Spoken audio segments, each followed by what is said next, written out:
Nick, good to see you. Today we have what I think is a complicated topic. What is IRMAA and how does it affect what you will pay for Medicare Part B? If the Social Security Administration considers you a high-income beneficiary, you will pay a surcharge known as the income-related monthly adjustment amount. And how high is high income? Not very high, it seems No. like anymore. So it's one of those, these numbers change each and every year. So I can't sit here and say, hey, it's $109,000 or less. But if we look at the 2026 tables and look back 2 years at this, if you're filing an individual tax return and you're $109,000 or more, you're going to start to be subject to IRMAA, and this is on your modified adjusted gross income number. So joint filers, $218,000 or more, it starts to jump up.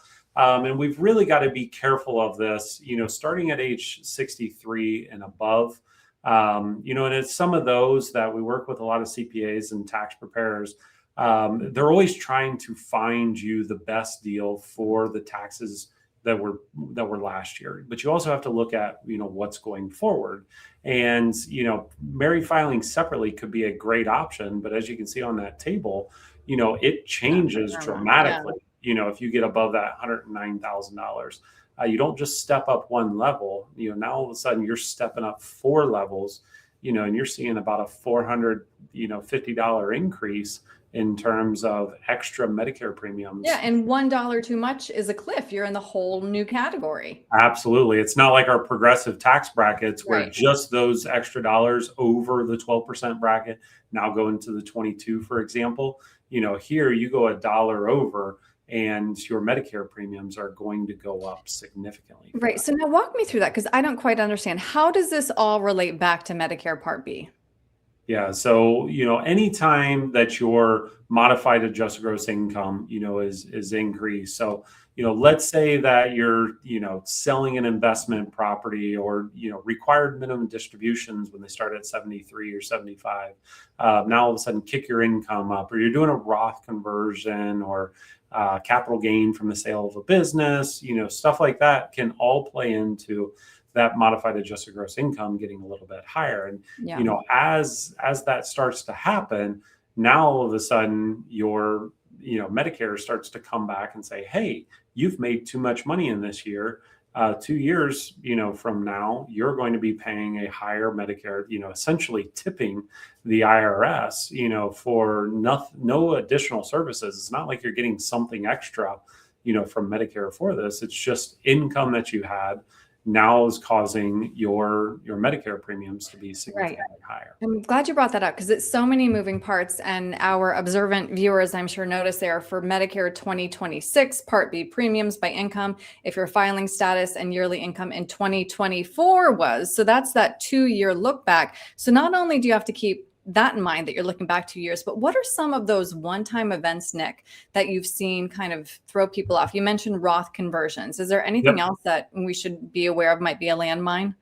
Yeah, Roth conversions, definitely a, increase the income. Some people say, hey, I want to go out and do as much as I can. As I said earlier, selling an investment property, maybe one of those, selling a business, having a large capital gain, somewhere. Definitely could throw you into, one of those higher brackets. Yeah. And, as you go $1 over, now all of a sudden it messes up that Medicare premium for that entire year.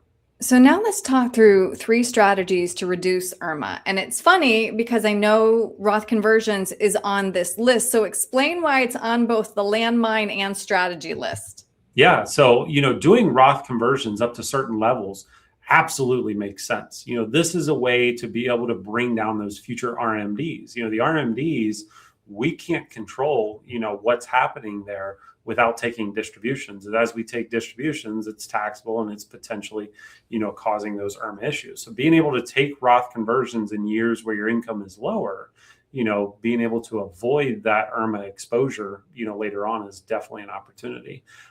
Making contributions to HSAs, is also a way to do that, bring down that taxable income. HSAs to me are still like the number one underutilized investment account that's out there. It's the only triple tax savings, thing. And especially people that want to retire early, being able to make a contribution, get that deductible, tax-free growth, and take it out tax-free.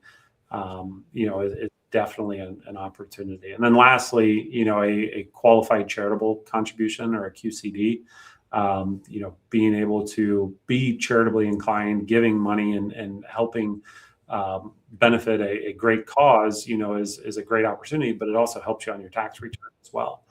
Win-win. Not going to be a taxable event, especially for those RMD monies. Yeah. This is so much, I feel like, to keep straight. I feel like there are many reasons to work with a financial advisor. IRMAA, chief among them. I find like this, like I said, just advanced math for me. So Nick, if somebody would like to sit down with you, talk through IRMAA, these surcharges and the 2-year look back and all of that, what's the best way to reach you? Yeah, the biggest thing with IRMAA, don't tip the IRS. It's one of those that you pay your fair share of taxes. Just don't send them an extra tip. And I think IRMAA is that tip. But yeah, they can reach out. They can reach out ewgretire.com, or they can give us a call, set up an appointment, 937-498-1128. Sorry. Great. Nick, thank you so much for your time today. I appreciate it. Thanks, Erin.